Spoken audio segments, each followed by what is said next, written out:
this person was like, they're okay naman. And I was like, all cults are okay naman. There are no scary cults. They wouldn't have members if they were scary. That's how they get you. They're nice. God damn it.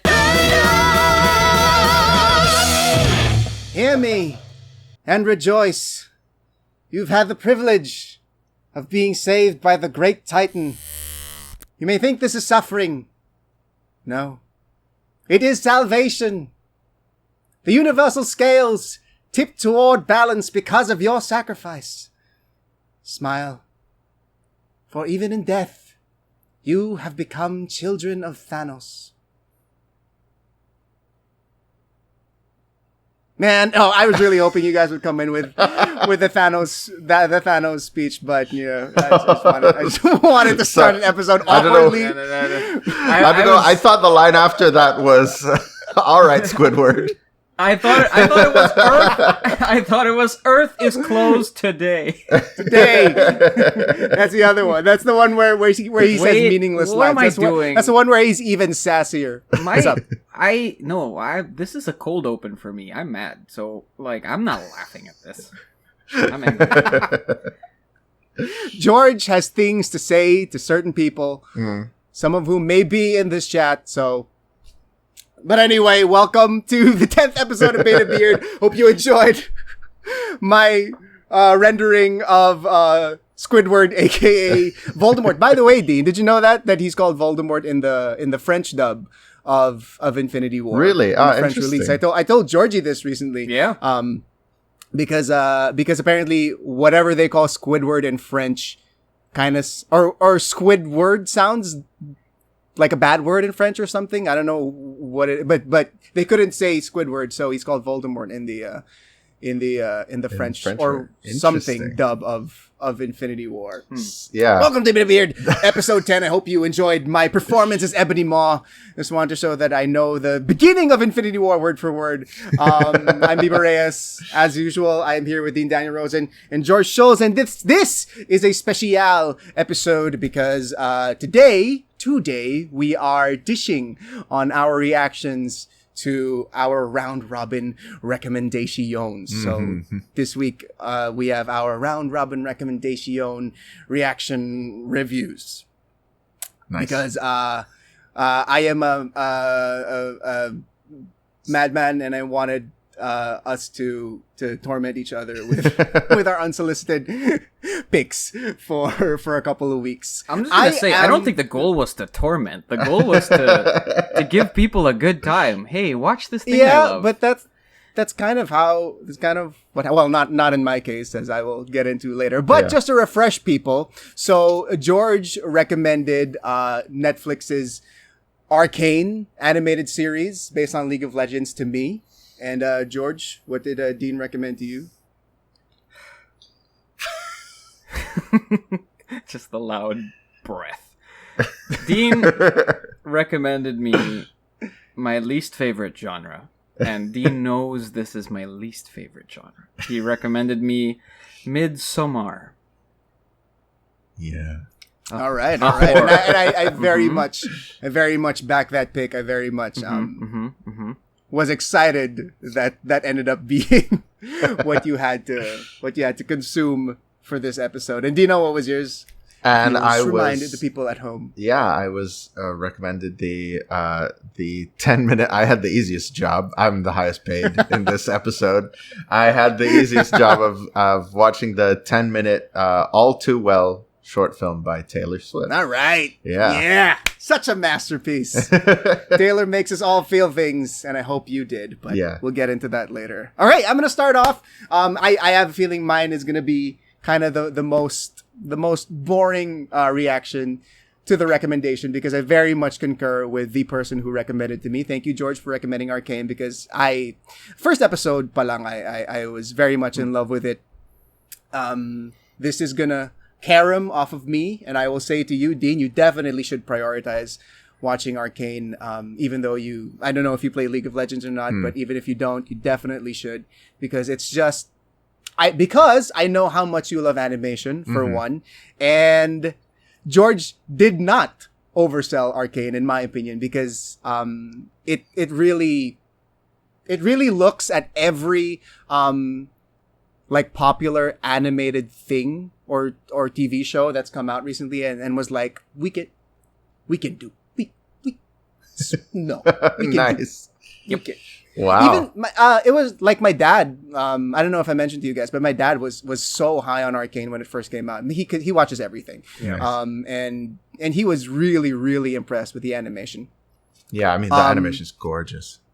Yeah, it's incredible. I have my pros and cons. I'll get into them. Mm-hmm. But yeah, I loved it. And I really tried to savor it. I watched one episode a night usually. And I left the last 2 episodes for to watch back to back because that's how they were released. You know what, George? I was actually I was planning to watch Arcane before you recommended it.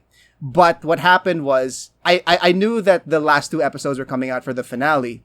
And I was like, okay, I'm going to binge everything before it comes out so I can watch it when it drops. But of course I failed in doing that and I never got around to it. So I am glad that you recommended it for this because I had a blast watching it, even though I don't know anything about League of Legends.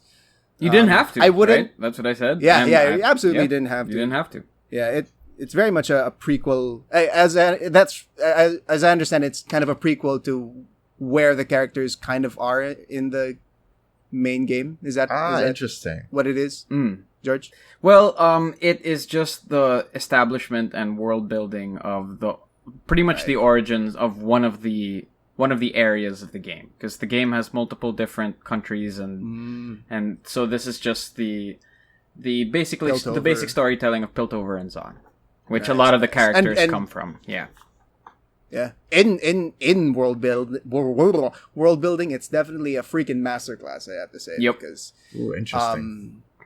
I'll get into that, but yeah, I wouldn't go so far as to say, I know it's your top animated series, George. I wouldn't go so far as to say that, just objectively, not necessarily my favorite, but the best one, as far as like my opinion. But I would go so far as to say it's probably the best 3D animated series for me. It's interesting, right? Because you look at this and does it really seem 3D animated, or you could argue that to some level it's not. Because it looks like an animated painting, which looks 2D almost. Yeah. But I mean, it's obviously 3D animated. But I get what you're saying. That's actually one of my hugest pros for it is that George was spot on when he said it's almost pretty much every shot looks and feels like a painting, and I will go off on that and say it's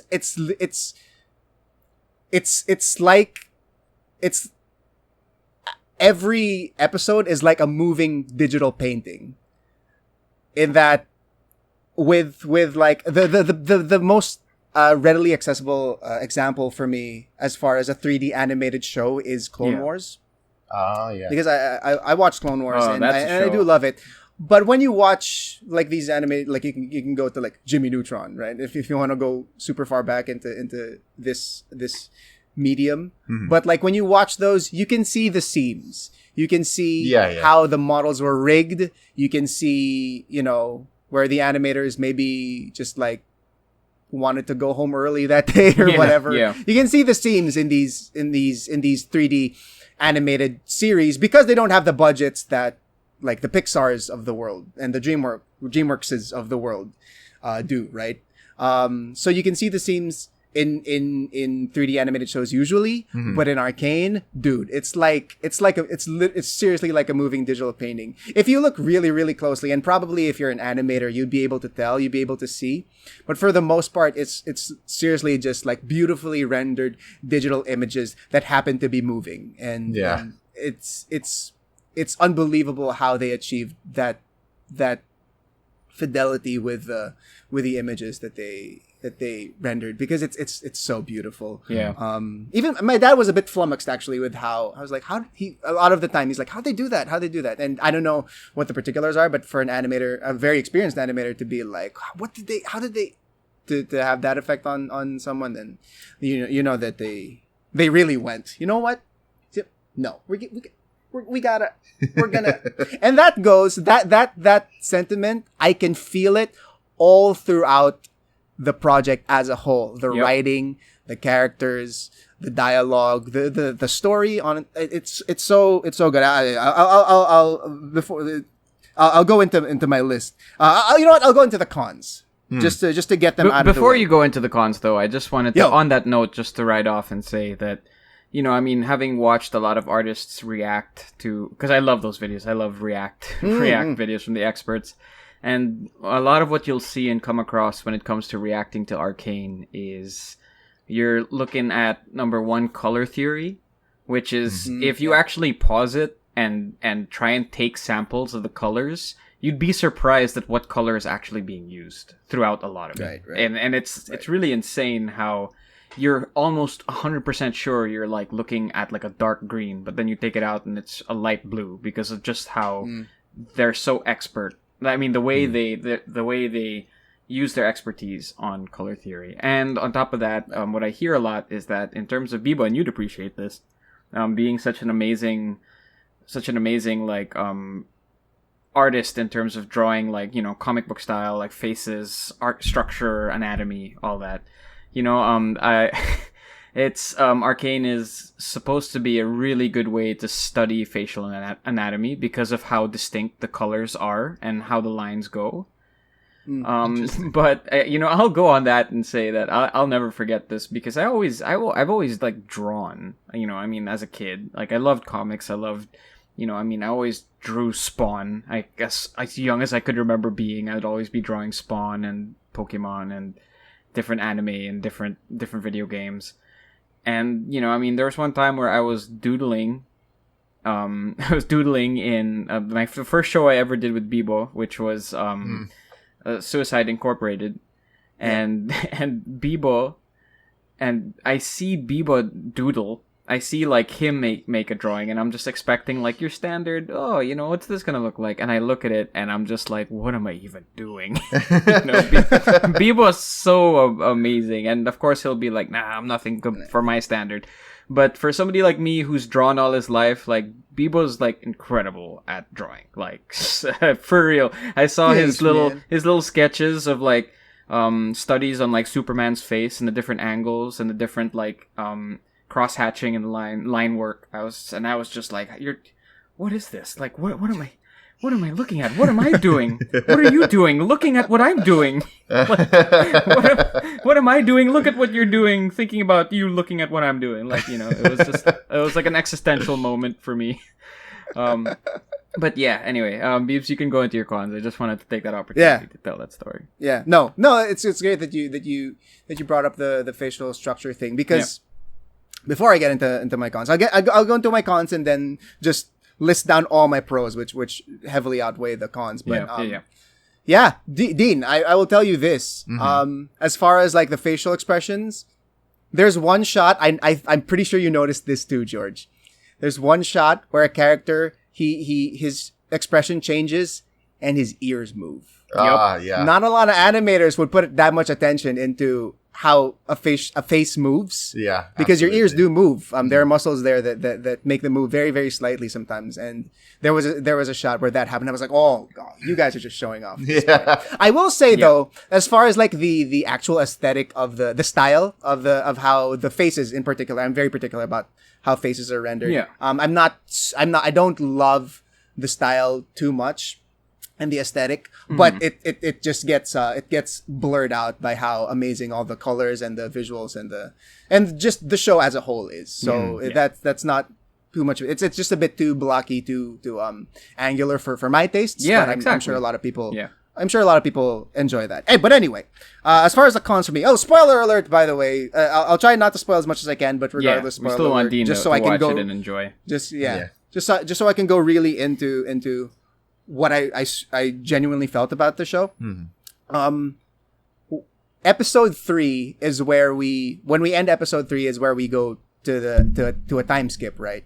And I just felt that Powder's little moment of her when she's alone in her room and she starts laughing by herself and stuff. I was like, that was a bit like convenient for me. And I'm sure it flowed for people who are familiar with the property because they know who she ends up being. Yeah. Who they know who Jinx is. But like for me, it was like, where did that come from? There were no indications of that in the last 3 episodes that I watched. So it kind of came out of left field for me. But you know, it doesn't break it too much for me. Another con is there's a freaking Imagine Dragons doing the. You know, that I agree with you. I mean, did I mention that? You know, that, like I think I did say that the only thing I don't like about it is Imagine Dragons is tied to it.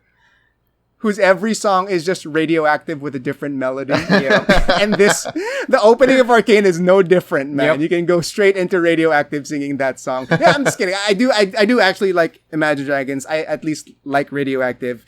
But yeah, the song they made for, I don't know if they made it for the show, but the song that's featured in Arcane is just radioactive again. Yeah. The worst part, Dean, and this I am gonna spoil this for you to steal you for it in case you do end up watching it. Is the band actually shows up in the damn show. Oh. And they actually sing the song in universe. It's so annoying. No. I hate that bit so much. Yep. But there's that. Another con is Shimmer. I'm sure that's a component in the game. So in that sense, I guess it's really cool that they put it in the show. But I'm not. So Shimmer, Dean, is like this substance it's kind of like Venom, Bane's Venom. And it has a lot of different properties too. They treat it as a narcotic basically in universe. Mm-hmm. I'm just not thrilled about substances that turn people into monsters conveniently. It's just a bit too pulpy for me when I watch stuff. But it's in contrast to how unpulpy the rest of Arcane is. It's just so done with so much taste and so much care and attention to detail that a little bit of a MacGuffin-y component in Shimmer is forgivable for me, but it's still something that I'm like, that's annoying. I don't like that.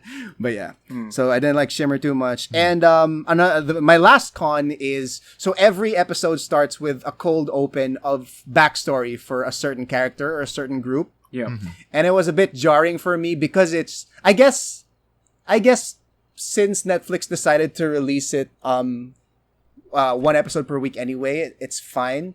But like if you're watching it back to back, it's a little jarring of like, oh, where are we now? It's this person's backstory, and then you realize that's how they start every episode, and it's like, I feel like you could have just put this in, and you know, an actual like A to B flow. It didn't need to be like person's backstory, an episode or centered around that person. But I get that they needed to reach a certain point with certain individuals, and that was just the way they chose to do it. They do it well. It's just not something that I would have gone with. Yeah, personally. I can imagine. Okay. If you're watching straight, right? I mean, you're going from a cliffhanger into all of a sudden just like all that tension just whoop, you know. Yeah, that's it. That's it. Yeah. Because they end every episode really, really well, I have to say. And they do tend to mic drop every episode, really. It's every single episode is a mic drop at the end. And they earn it. Yep. And that's why when you start the next one, you're like, okay, I wanted to find out what that thing was, but never mind. I guess we're watching a child, you know. Okay, so pros. I'll get into my get through my pros real quickly and to finish my portion of this episode. It's like a fever dream. The show is like a fever dream because they do so many interesting visual things outside of just the animation part, just with colors, with visuals in general. It's just so good, and you can tell how much love and passion went into creating it from the creators. And also, Dean, you will appreciate this if you get around to seeing it, and I'm sure you'll know what I'm talking about, George. Mm-hmm. It's directed kind of like a live action show, except it's augmented with all the advantages you get with animation. Like they don't need to linger on faces as long because it is a cartoon, so you understand it much quicker and you digest things much quicker. But the shots that they choose to, I have no clue what I'm talking about really, but just the vibe that I got was, wow, I feel like I'm watching a live action show at certain points because the faces are so expressive and it's just very it's not what you would think. The world building is so like, because usually with these video game based things, it's like, it's all about the flash and the bombast and the action and the powers and that crap, and the politics can be there, but they're usually in the backdrop. But no, every single element of the world and the narrative comes together. The politics, the relationships of every character, what their goals, their desires, they all come together in this perfect pot of just genre television glory, in my opinion. Wow. So yeah, and I already went into how amazing the animation is. To me, it's kind of like how the Matrix, how they kind of like upped the game of blockbuster filmmaking. I think Arcane does it matrixed animated TV series, because what they did with this show is just something else, man. Yep. And and last thing I'll say is just again about just everything as a whole. I have 3 keywords that Arcane just exhibits so well in every single and you can tell that the creators were like, okay, this is based on a video game. The odds are stacked against us. Let's really, really make this good. And they did. And the 3 words that jump out to me are texture, weight, and substance. Visually, idea-wise, story-wise, character-wise, all those 3 things you can find in heaps all throughout the show. So yeah, texture, weight, and substance. Every character, every scene, every location, every dilemma. Every political bit of intrigue. It's laden with those 3 things, in my opinion. So yeah, I loved Arcane. Thank you, George, for recommending it. You were so welcome.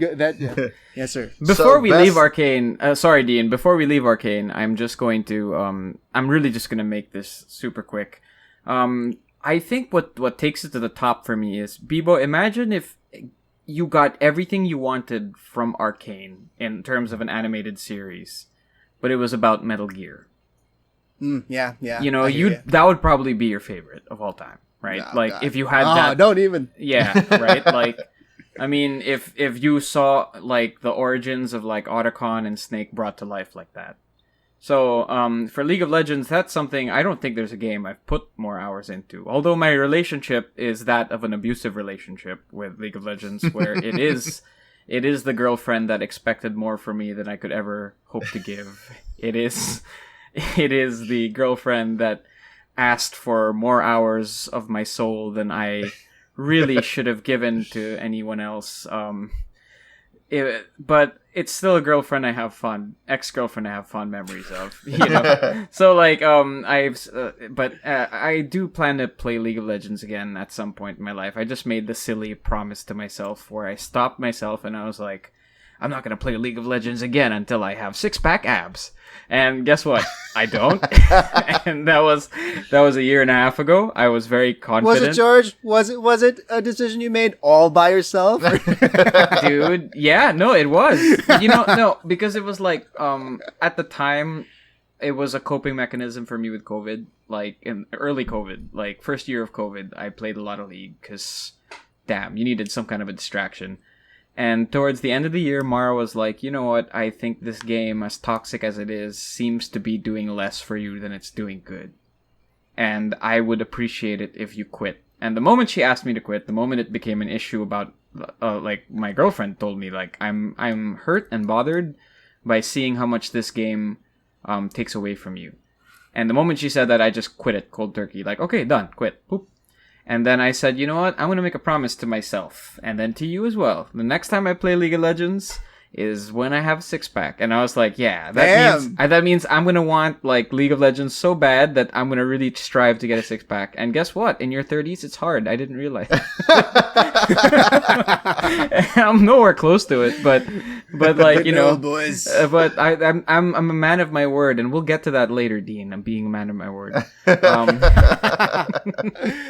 But before speaking of that, okay, yeah. No. Before we What's leave up? Arcane, I will just say that on that note, yeah, and to just ride off what Bibo said, like, for Dean, to excite Dean about watching it and hopefully just get him to watch it, it's that, I think, off what Bibo said, what's so impressive is that, Bibo, a lot of the characters that have a lot of detail in that show, they're not even video game characters. They're not even in the game. So, like, it's not a cash grab that's like, let's just let's just develop all of these interesting video game characters people are going to want to see.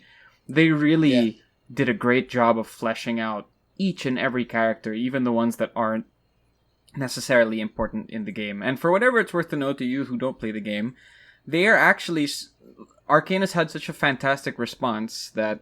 Because, League of Legends has been around for a while, and it's not like they just created this based on the lore written from the early days of League of Legends. Some of these characters have been around for years. So I think they're editing the world of League of Legends around what they're establishing with Arcane. So cool. And that's just what I wanted to say for those of you who don't play League of Legends and do watch that. There's a lot of care is being put into Arcane and what Arcane's doing. Moving on. There you go. That's my all right, Dino, you are up, my friend. Before I go into my one, guys, best video game adaptation ever: Arcane or Mortal Kombat? That's what I kept on thinking too, because I was like, Dean would love this, but it's like, it's still not a movie, it's still not a brisk 2 hours. So. Yeah, it's so funny because everything you said about Arcane that was good is you could say the exact opposite for the latest Mortal Kombat movie. The new characters meaning absolutely fucking nothing, and it's so fucking. It was so terrible. Anyway, I was so happy they cast what's his name, the Japanese actor who's done some Pinoy movies. Scorpion. Yeah. And he was in it for 10 minutes. It's so sad because can I just really ask you guys really quick after this to watch this 10-minute video game animated thing that it's I know neither of you have really picked up a Pokemon game, right? No, I have. I played. They played the first 3. Yeah. I'm not sure if you guys know what the difference between TMs and HMs are. No. Okay. No, let's get into that later when you show us. No. This is really quick. It's so quick. But you know what, Bibo? I know you're trying to make your minutes, so no. It's just that I talked so long about Arcane, and I want you to have the biggest chunk of this episode. So I won't. I don't. Let's get into Taylor Swift. All right. Let's get into Taylor Swift. It's good. So, George, Midsommar. I'll talk about that during my segment. No, the All Too Well video was really it's I don't have pros and cons. I don't have cons because I just feel like such an asshole if I bring up this is be warned, so Dean, personal, right? The Swifties are known to slash tires and send hate mail. Yeah. Very, scathing hate mails. No, I was genuinely very impressed. I do like Sadie Sink. She was I don't want to say the only good thing. There were lots of good things about Fear Street, but I just generally didn't like Fear Street. If you guys have seen that, it's on Netflix. R.L. Stein, based on R.L. Stein's young adult books. And Sadie Sink was in the second episode, the second the second movie, basically, because it's a trilogy of movies. And I haven't seen her in. She's most famous for Stranger Things. Is that correct? I believe so. Yeah. Yeah, but she played Max. I'm not up to date with Stranger Things, so I haven't really got to see her most famous body of work. But she stole the show in this, in my opinion, in this in All Too Well. How'd you find the? Sorry, go. Yeah. No, as for the music, it's tough because it's just not my personal genre of music. It definitely, like you said, with the lyrics, they're very, very. You can feel that this woman has been hurt, right? it's because it's not really necessarily scathing. I think that's what a lot of people. That's what a lot of people think Taylor Swift is. It's sort of scathing or maybe sort of salty about past relationships. Yeah. But this song wasn't like that at all. It was mostly about the good stuff in a melancholy way. And it was about how much they shared and how Young it is, So for those who are watching me from the UK or anywhere else in the world. Sayang is Tagalog, and it's sort of like, how would you describe? It was a waste. Yeah, it was like a waste. It's a waste wasted, of yeah. It was a waste of such good times and so many amazing memories.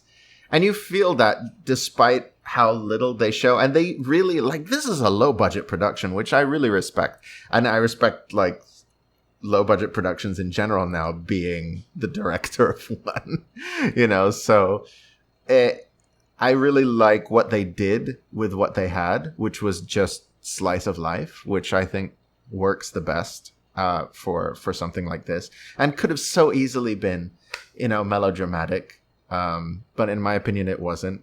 It was uncomfortably realistic, actually, in my opinion, because, like, oh man, the fucking guy, man, like, it's just like. I feel bad for that dude. It's because he's gonna be so vilified, like, by anyway. It's just like, oh man, it's like, and it was the thing that blew my mind the most at the end, because, like, I could see the whole spoiler alert for this 10-minute music video. There's a time jump, and then at the end, the main character, who's just called Her, is played by Taylor Swift. And, Taylor does a great job with the emotions that, it could have easily not been subtle, and it was very subtle.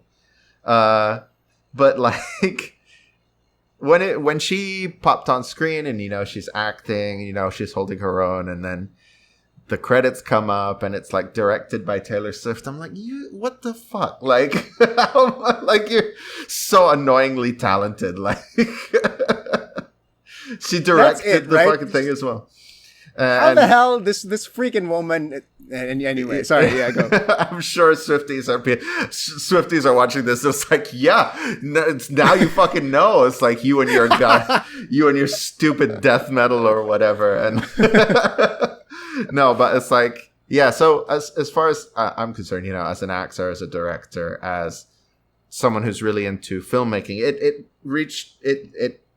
impacted me so much more as a film than it did as a music video, because the music didn't, though I could really feel where the music was coming from as a musician as well.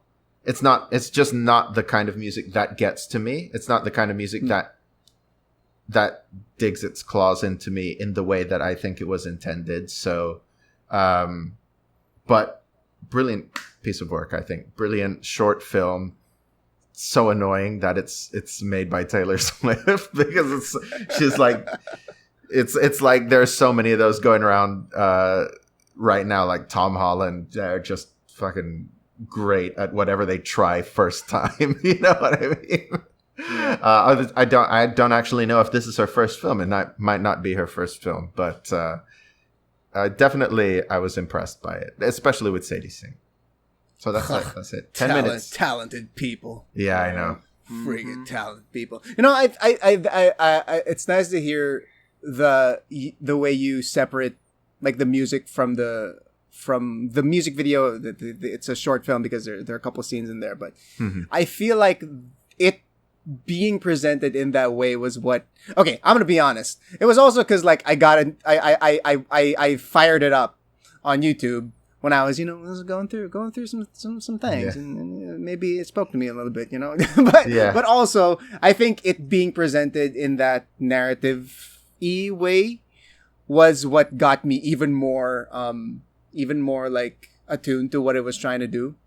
Yeah, because absolutely. I don't know about you guys, but, like, I was just so impressed with that one, with the little scene that they did where where there's no music and it's just the dialogue, because it just felt so real and so natural. I haven't seen it, by the way. Are you serious? No, I've not seen it. That wasn't my assignment. I just thought you had seen it already. No, I asked you specifically, Why are we mad at Jake Gyllenhaal? Oh, okay. Well, there's the scene, Georgie, where the I'll watch it.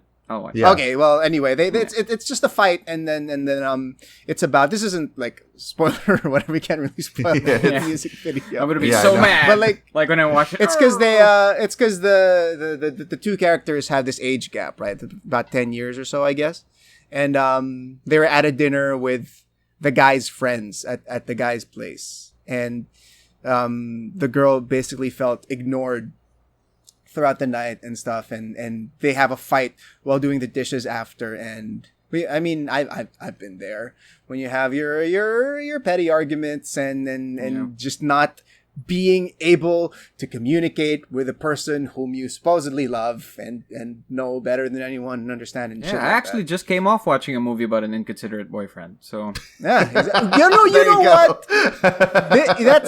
That is so beautiful. That is so beautiful. I gotta say. But yeah, anyway, about their acting, I don't know what you got from it, Dean, but like I was just so impressed with, because it was clearly like those aren't the lines as they're written. When actors, I always felt doing improv that cursing when trying to improvise lines is too much of a crutch, and it reads so, I don't know, just so cheap.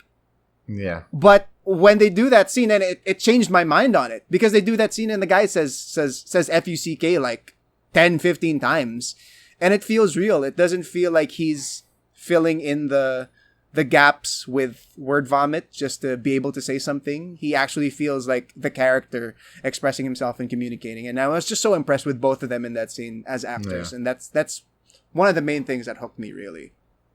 I don't know what you got from that scene was just from the scene itself. Was that scene improvised, like, for sure? I think so. I mean, obviously there are a few key lines, like you dropped my hand, and oh my God, George! There's the way he apologizes at the end of the scene, and the way he apologizes, you're just like, yeah. I won't say anything more than that, but it's just like.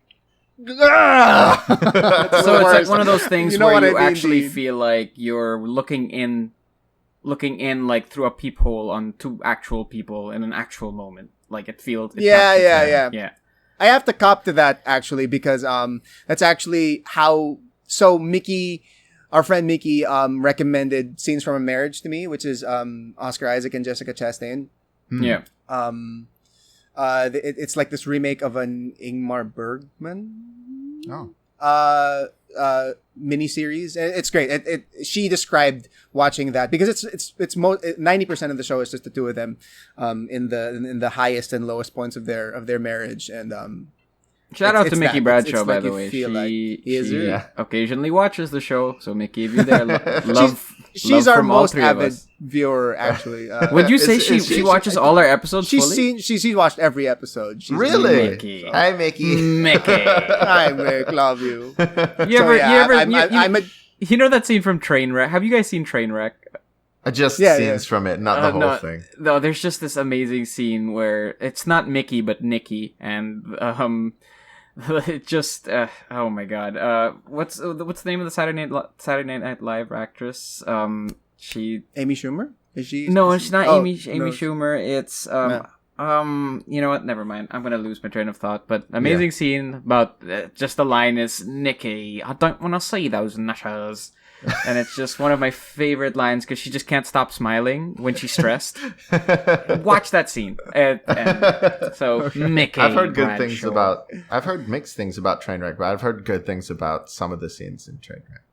Oh no, it's great. And LeBron James, Dean, I'm not sure if you know who LeBron James is. He's I do, but just barely. Of course, he knows who the king is, George. Everyone knows who the king is. Sorry for referencing sports, Dean. But anyway, shout out to Mickey, all love from the three of us Beta boys. And back to what you were saying, Bibo. Mickey recommended you. Yeah. No, that's how she described Scenes from a Marriage. Is that you're kind of like looking into a private thing between two people and not two actors acting, and that's how I felt about the scene. In all too well. So. Really, it definitely had that vibe, because I wouldn't be surprised if it was improv, and if it was, that was a damn good take. You know? Yeah, amazing. Well, sometimes improv provides some of the most iconic takes we remember. In yeah, film, absolutely. Right? Like Hans Gruber falling. You guys know that one? No, I don't. Do really? tell. You know, that's like one of the most famous, like in Die Hard, when Hans Gruber, I don't know, spoiler alert, Hans Gruber falls at some point in the movie. Spoiler alert, the bad guy dies. Yeah. But and you know, I love Alan Rickman so much. He's like one of my favorite actors of all time, and he was just so amazing as Hans Gruber. But one of the most genuine moments was when he gets dropped from a height, and basically when they were filming it, they said that they were going to drop him on 3, and then they just didn't give him any warning. And so his oh my God. His face, it's not like fear or disdain or like, it's just 100% shock and utter like shock. Dead shock. And it's really interesting. It's like a choice that like, as much as I love Alan Rickman, it's a choice that I don't know if a classically trained actor would make in that situation because it's just so genuine. And it's something you wouldn't expect to see in slow motion, you know, it's in slow-mo. Yeah, that it's just like his face is just like, it's almost, it's almost like he's saying, how could you?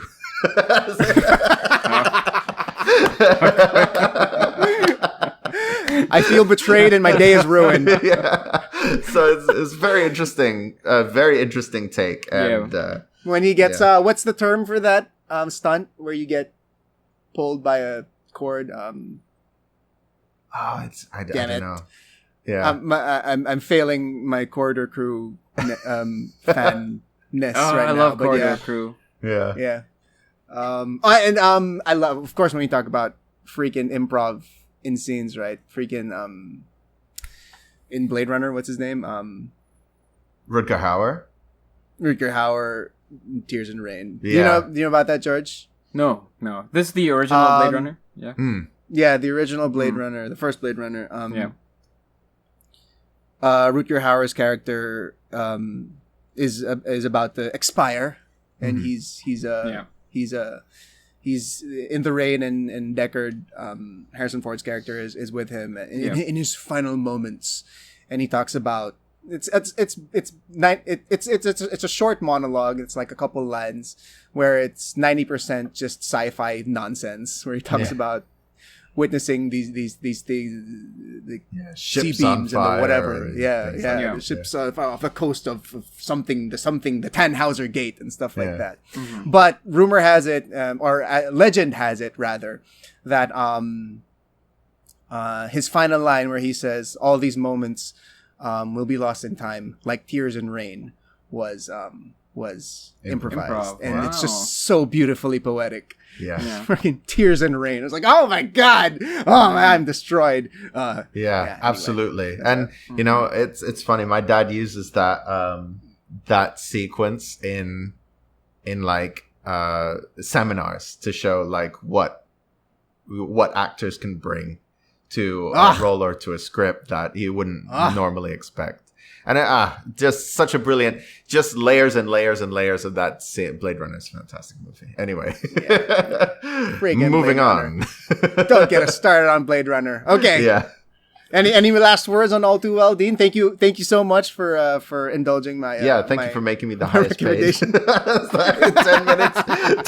I was like, I think I watched it the day after. And then just held on to that. But no, I watched it a couple of times, and I will just say, like, my final thought on All Too Well is this: I don't dislike Taylor Swift at all. I don't dislike pop, unlike other, some of my friends and peers who are also metalheads. I don't dislike pop at all. But there is something to be said about music to picture that no matter what genre it is, you can feel sort of like what you can, it really enhances the emotion of the scene because of the music, and that makes you appreciate music. Like, just a random tidbit, like aside. It's the same thing that happened to me with, I don't know if you know this song. I think it's Demi Lovato. it's called Skyscraper. Yeah. But anyway, there was a YouTube video I saw or something like that at some point where it was like a supercut of like All-Star Superman, which I think is one of the great Superman stories. And it was scenes from the cartoon of All-Star Superman cut to that song. And it made me love that song, even though it's a pop song. And that's sort of what All Too Well sort of did. It didn't. I think if I watched it a few more times, or if I was as interested in the drama of the thing as I am in All Star Superman, I probably would grow to love that song. And I think that's the power of like what the filmmakers did. So, congrats, Taylor Swift, you annoying person, for being good at everything. Yeah, you annoying, talented person. Thank you. Well put, Dean. Before we leave the Taylor Swift, I just wanted to say, and this is directed at Bibo, isn't it really like annoying when somebody can write music, compose, act, sing, those direct, freaking talented people, produce. You know, screw all of them. I'm not talking to any of them. Right? Isn't it so annoying when people can do all those things? We'll see how successful those things turn out to be. You're already an award-winning composer, you dingus. Thank you for pulling that out, because I never would. Stupid. Yeah. Yeah, I have pent up thoughts towards Dean right now. So, to be honest with you, George actually hates Dean for all those reasons, and that's why they're friends. So. Yeah, yes, yes, quite. But that's not why George hates Dean this week. Yeah, he hates him for a whole other reason. One very specific George. reason.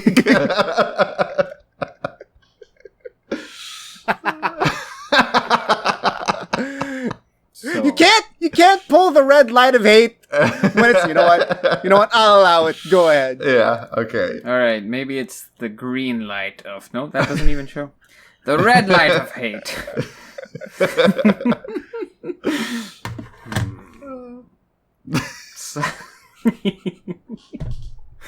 Okay, no more laughing. Okay. So Dean, I'll have you all know, to give some context. Yeah.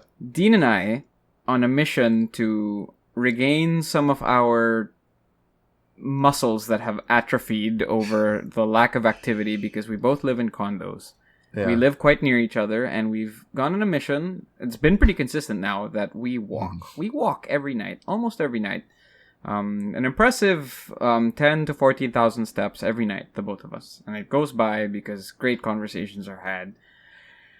And one of those great conversations was about me confiding in Dean about my personal not what's the opposite of love for horror movies. It's my least favorite genre. Both me and my girlfriend, we do not jive with horror movies. Not because me personally, it's less than the content, it's the jump scares that get me. But my girlfriend has trouble sleeping when we watch horrors, and in general, just unsettling things. Not really my jam. I don't line up for it. And Mickey, if you're watching, Mickey's the opposite. Mickey's just like Dean. She loves horror, man. Yeah, I love that. And I think Nyoy doesn't like horror, and I think Mickey's like, let's just watch horror, or something like that. But I told Dean the round robin reco was coming up, and I was like, Dean, anything but horror, and he's like, oh, don't worry, man, I got you. I was like, anything but horror, like just anything, like find me something. I'm sure I trust you. It's gonna be good. Yeah, and yeah, I got you, man. Like anything but horror, I got you. And then I'm like smiling. We're doing round robin recos. Watch the episode. I'm there smiling, not knowing what to expect. And Dean, and I'm just like, it's not gonna be a horror. And then Dean is like, I'm going to recommend you. I'm going to recommend you. He didn't recommend me Midsommar, actually, at first. Dean, what did you first recommend? Yeah. It was a horror. It was also something without jump scares. It was like... Yeah, it was a horror, but then we settled on Midsommar. And because Bibo was like, "Oh, I thought you were going to recommend Midsommar," and I was like, "That's a much better idea." Yeah. So that's Dean. That's a much better idea. You know, whatever is like. Whatever like Dean like chose to think, and me, like the man I was, said, you know what? What's the longer one? What's the more appropriate one? Midsommar, and Bibo's even like, yeah, listen to the is it the what's the style of singing that's in it all throughout plastered? You were talking about it, Beebs. You even sang. Yeah, no. Like Germanic pre. I don't know. Yeah. You recommend Proto-Germanic, whatever. That's all over, and yeah. So here we are. I almost got away in a technicality because I told the guys that I had never seen Blade, and they were like, "Oh, had I known you hadn't seen Blade, I would have recommended Blade." And in the holidays, I watched Blade, and I was really gonna come into this episode being like, well, you know what? You guys said that I would have recommended Blade, so I just went with that. Watch Blade. And that was gonna be my coward's way out. But today I woke up, we were gonna record in the evening, and I said, I am a man of my word, if but anything. It can't be that fucked up.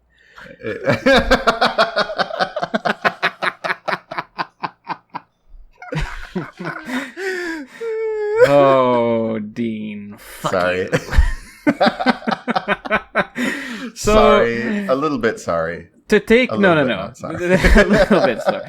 To take from both of you, here are my pros and cons. You know what, guys? It was a good movie. It was nice. It was really good. It was a good movie. Cinematography, the shots. Actually, some of the shots reminded me of like things your dad tried to do in our most recent project together. Mm-hmm. Just using mirrors to convey, different shots. Like the way they were, the cinematography throughout for me was like, wow, this is so like noteworthy. The performances, I was just about to say, were like what we just described in terms of, I really felt like I was just looking into reality, which is what was disturbing about it. Yeah. I really felt like I was watching this unfold, which is part of what made me so uncomfortable throughout.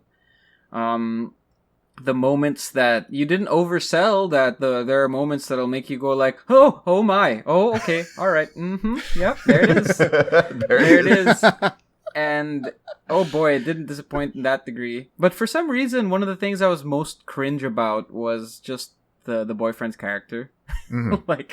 like above all things, that's the thing that made me go like to quote Bibo, oh god, you know, like that like feeling of like you're the worst.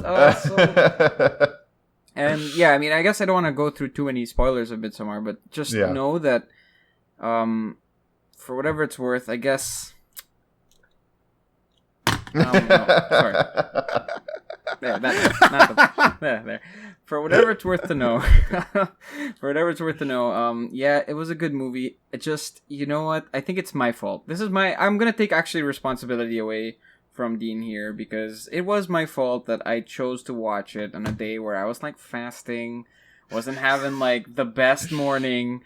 Like I had like a frustrated call earlier today, and like I was dealing with stuff, and then I watched it because I was like, I gotta watch it, and like after I was just like, yeah, exactly what type of mood the movie's supposed to put you on, and it's what Dean talked to me about before with it. Yeah.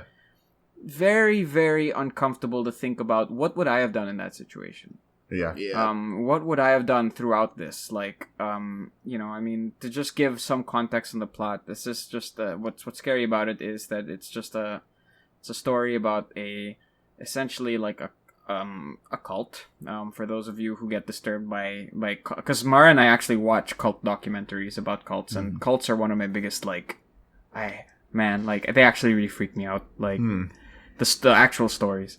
So Midsommar was, by all accounts, a definite deserving award-winning movie. It's really good. The performances are stellar. I know Dean.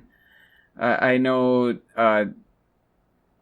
never mind. I won't even say that, just in case, because I was about to say something that might have spoiled something for Dean, and I didn't want, because I know Bibo like has seen what I was about to reference, but I won't anymore reference that. No problem. Yeah. Thank you. But the whole cast just really, it felt real. I really enjoyed it. To be honest, with the cons as a movie, I really don't have a lot. Like it was so consistent with what it was trying to show. And I don't have many cons for it as a film. I do have cons for it as a Georgie. Like, to be honest, like, which is just like, it's just like, did you have to do that? Did you have to go there? I don't like you. Like that scene sucked. That was hard to watch. Ugh. And like I said, I am the first person to watch.